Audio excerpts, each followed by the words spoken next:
Limited access to testing for anyone but the extremely ill or the rich and famous has been one of the key challenges the NHS has faced in their struggle against COVID-19. At the Daily Downing Street press conference today, Chris Whitty, the Chief Medical Officer, blamed the shortage on problems in the global supply chain, which for me only begs the question why we are so ill-equipped to produce the components needed for testing compared to our neighbours. But there was potentially good news today about another form of testing. Not for whether someone currently has COVID-19, but for whether they have had it in the past. In Parliament today, Professor Sharon Peacock, Director of the National Infection Service at Public Health England, told MPs that the government had already ordered 3.5 million of these antibody tests and was about to order millions more. We're going to take a look at the write-up of this story by Sky. Appearing before the House of Commons Science and Technology Committee via video link, Prof Peacock said the new tests were rapidly being evaluated at a laboratory in Oxford, with 3.5 million having already been ordered. Further millions are being ordered today, Prof Peacock told MPs. She added, in the near future, people will be able to order a test so they can test themselves or go to Boots or somewhere similar to have their finger prick test done. Asked if the availability of the test to the public would be a number of days rather than weeks or months, she replied, absolutely. I'll go to you first, Aaron. You know, a lack of tests has been a major problem in terms of this country containing coronavirus. Do you think that this announcement here could be, a game changer? Well, it sounds kind of weird, right? I mean, it sounds too good to be true.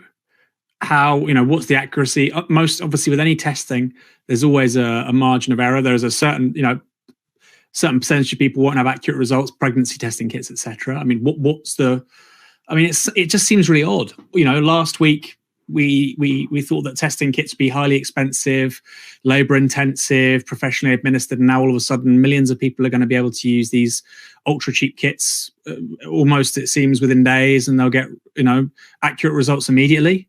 So my instinct is, wow, where did that come from? But if it's there, fantastic. Yeah, it's amazing. The initial Guardian write-up of this story, actually, when I first read it, I was like, wow, maybe this whole crisis is over. Because it just seemed like, millions of us were going to get sent testing. And then suddenly we'd be like South Korea, where they've dealt with it quite well. Everyone knows whether or not they have coronavirus. I think it turns out that some of the write-ups, got a bit overexcited. So as far as I understand it, these tests that are being talked about wouldn't tell you if you have COVID-19, which means that it's not particularly helpful for this idea of tracing and containing. So you work out if someone has COVID-19, then you make them stay in their house, and then you find everyone they've been in contact with, test them for COVID-19, and if they have it, you make them stay in their houses. So that's the way of containing coronavirus where it exists. This would be an antibody test. So what that tells you is not whether you have COVID-19, but whether you've had it in the past. And it tests you for that by finding out whether you have what the antibodies that are capable of attacking, whether you have immunity to COVID-19 fundamentally. And this is important for a couple of reasons. One, it would help our economy start moving and help many of the ordinary aspects of society continue, because many people might find out they've already had COVID-19, many people without realizing, and that means they're no longer vulnerable to it for at least a while. As we've talked about on the show before, it's unclear how long that immunity will last. But that would be a game changer, especially for the NHS, because at the moment you've got NHS workers who are taking time off. They've got no choice to, but they're taking time off because they've got a cough. If half of the NHS realize, they've had COVID-19 already, then the next time they get a cough, they don't have to worry about it. The other thing it can do, and this is what the chief scientific advisor, Patrick Vallance, seemed very excited about at today's Downing Street press conference, was that you can, if you sort of take a random sample of the public and give them this test, you can work out how widespread COVID-19 was in the population. That's helpful for your modeling to work out how close to the peak you are, or if you're already over it. Ash, any thoughts on this mass testing? Potentially it's going to be going out via Amazon through 3.5 million people's doors. I mean, look, inshallah, this test is as accurate as the write-ups are saying. And as Aaron said, you do sometimes get false positives and false negatives with various forms of testing. But hopefully this will be accurate. As far as I understand it, it's a bit like taking a blood sugar test if you're a diabetic with the finger prick, which is fairly straightforward. People can do it. They don't need supervision while they do it. All those things are brilliant. I don't necessarily think that it being commercially available immediately would be a good thing. And the reason why I think that is because what we've seen with lots of the goods that people need during this pandemic is that markets have not been an efficient way of making sure that people who really need an item the most are able to get that item. The priority absolutely has to be workers in the NHS, key workers who are coming into contact with large numbers of people and those who are vulnerable.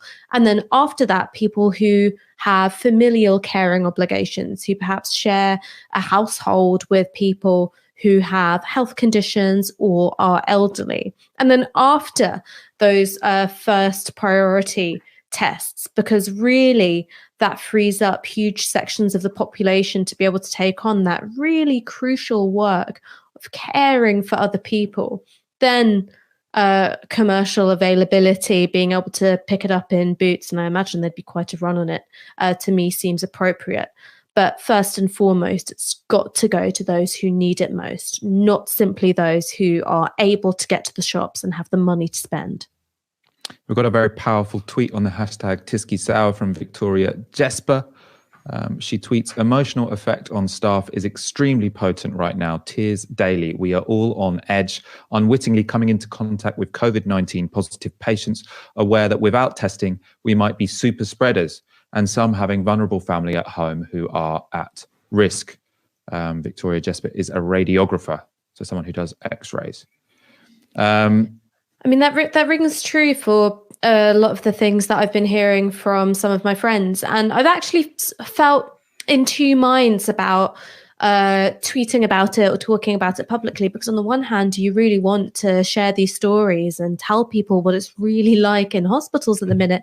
And on the other hand, you're worried about scaring people. Right? You're really worried about scaring people. But talking to a friend of mine who is a doctor, a couple of years older than me, so, quite a young guy. We were at the same sixth form, and he was just saying like, yep, it's really horrible. I'm just watching people die, and there's not very much I can do to help them get better. And how that feels as a medic to be so disempowered, knowing it's going to get worse, must just be completely emotionally overwhelming, and not even having the time to be able to look after your mental health or seek out professional support as well, because it's all hands on deck all the time. I've got nothing but empathy, solidarity, and respect for, these frontline workers in the NHS. There was also the very sad story that came out today of an intensive care nurse who took her own life. Now, I've got no idea what other factors may have been at play. We know that there were COVID-19 fatalities in the intensive care unit where she worked. And I think that's one of the things that has gone underreported, perhaps, is just what the cumulative emotional toll of this is going to be on frontline workers. And the fact that there are elements of that stress, particularly around things like personal protective equipment not being available, testing not being available, which are being actively worsened by the government's policy failures. And that's why I'm not going to shut up about holding the government to account over these things, because there's a human cost to it, and it was avoidable. I suppose on a much less profound level, I was thinking today about what the emotional reaction is going to be to these antibody results if they do become, available en masse. And I was thinking on one level, if you get the positive results, so if it says that you've had COVID-19, you're like, yes, I've hit the jackpot, because that means that you no longer have to either worry about getting it or giving it to someone else. You can fundamentally live your life almost as usual. But then the flip side of that is going to be, how many people did I give it to? Because if you know that you've had COVID-19 and you don't know when you had it, no one's going to have any idea whether it's a horrible phrase anyway, isn't it? But no one's going to know if they were a super spreader or not, because we've got no idea.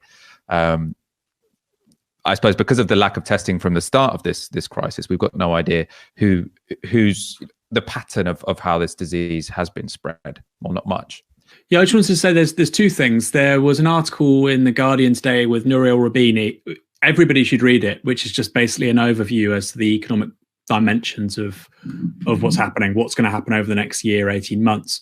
And then he speculates about something which is quite plausible, which is that we get on top of this before the end of the year, by winter, let's say by autumn, because of commercial testing like this, commercially available testing like this, and we can begin to return back to normal quite slowly, take it step by step. But there would be some mutations, and that you might get mutations becoming more of a problem during the traditional flu season of 2020, 2021. And that might then again lead to people having to be staying indoors more than they would like, more remote working than they would like, etc. So there is the possibility of actually trying to come out of this too quickly. I mean, Nouriel Roubini, aka Dr. Doom, he was one of the few economists to predict the 2008 crisis. He's an economist, he's not an epidemiologist. But it's one of the scenarios that's being planned in terms of any economic flatline. So that's the first one. The evolution of the virus. The second one is, we don't know, as you've said already, we don't know about the immune response. We don't know how long it lasts for. We talked about this with Steve Turner a little while ago. Normally it's a season with a cold. Is it going to be one season? Will it be 3 months? Will it be 5 years? And so somebody might have resistance to it. They might have created the antibodies, say, wow, I've already had this, I can go back to work again. And they might get sick 3 or 6 months later, because we don't actually know that much about this disease. And so again, it feeds back into my original response about this whole thing, which is, it seems odd to me that a virus which nobody knew existed 4 months ago now has this commercially available test. You can get it within days. 2.5 million people are going to be able to access it. It's going to have a significant accuracy, and it's going to be able to tell people when they can return to the labour market, et cetera, et cetera. I mean, it just seems a lot of if, buts and maybes, given that we should be trying to err on the side of caution with regards to COVID-19 as a public health issue.